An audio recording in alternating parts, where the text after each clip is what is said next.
Well, I'd just like to say, huge congrats to Robin and her team.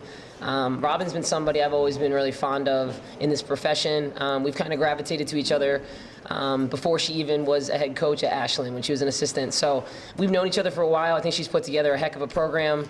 That was one battle that we knew we would get when we walked into this arena, and I was really happy with how we battled and executed our game plan.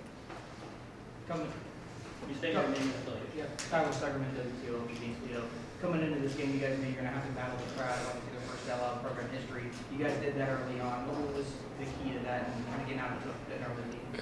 Well, we just tried to talk about it pretty openly. Like, hey, this is going to be an environment that we have not seen. We've seen 15,000 people at Iowa State, and I said the crowd was just a little bit more tame there, a little bit of an older population. But, this is something where they're going to feel like they're on top of you. And, we get that a little bit at home, but not on all four sides, and definitely not in the second half when their student section's yelling down your throats, right? But, it was an amazing environment. And our team, we just tried to, again, prepare them for as much as possible.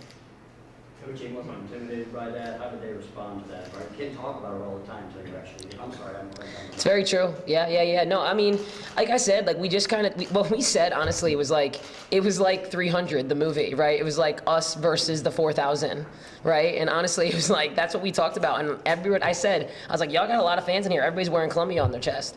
So we were joking a lot about that, and I think it just lightened the mood for our entire program. Dave Briggs, politically.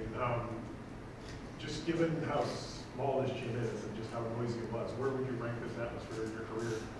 Yeah, oh gosh, that's a good one. I would say, outside of the postseason NCAA tournament teams I've been an assistant coach in, this is right up there. I would say top three. I would have to give a tip to our home when we have standing room only this past season, but this and then the Iowa State environment we played in earlier this year were phenomenal. So this is definitely top three for me.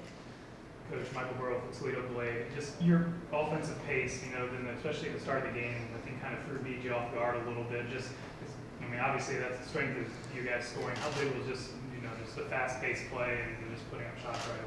Mm-hmm. Well, we knew this is a tough-nosed team. Like, that's what they do. They hang their hat on defense, especially to create and fuel their offense. So for us, it was, it was a matter of understanding once we get stops, like, we have to go and play our game. Because if we settle in, that's when they get really good. It's like they're good when they can just square you up and play one-on-one. So we've really tried to talk about team ball, moving the ball quickly, not over-dribbling, and making reads off each other and what their coverages were. Offensive rebounding, I think 42 points in the paint, obviously it's a pretty good number for you guys. Was that an emphasis for you guys, trying to get a lot of looks inside the key? Absolutely. That's one thing our team does really well, out of all the teams in the country. We have a great rebounding our margin over other teams, but also we crash the glass extremely well from the perimeter. It's not just our forwards getting it done.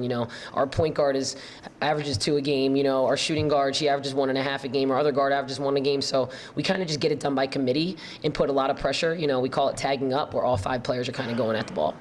You guys have obviously won a lot of games. You won the last 5 games all year, so you know how to win.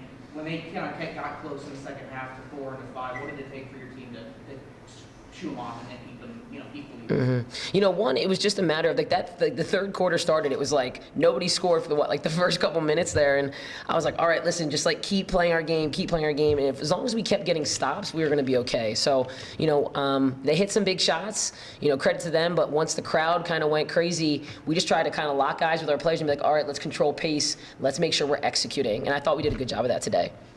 25 turnovers. That's one of the other things that the team had on this tournament. I think you only converted 11 points or something like that. So you're able to control that.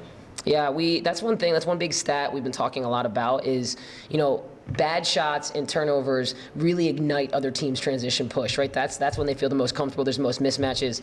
And, we've been really good at that actually recently in the postseason. And it's just doing practice drills, right? Where you're literally at a disadvantage and trying to scramble and talk and communicate. And sometimes your bigs are guarding the point guards. Sometimes your point guards are guarding the bigs, and that's just team basketball when you can really fly around like that. One more. So to have a game like this in front of 4,000 people in the WBK semifinal, what does that say about where women's basketball is right now? Yeah, I mean, viewership's up. I think we're seeing that across the country, and you know, NCAA tournament, WNIT, having a stand or a sellout crowd tonight.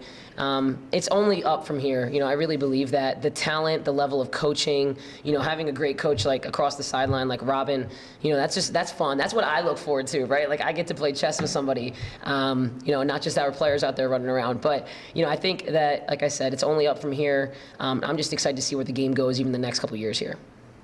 All right, thanks, Coach. Yeah, thank you, everybody.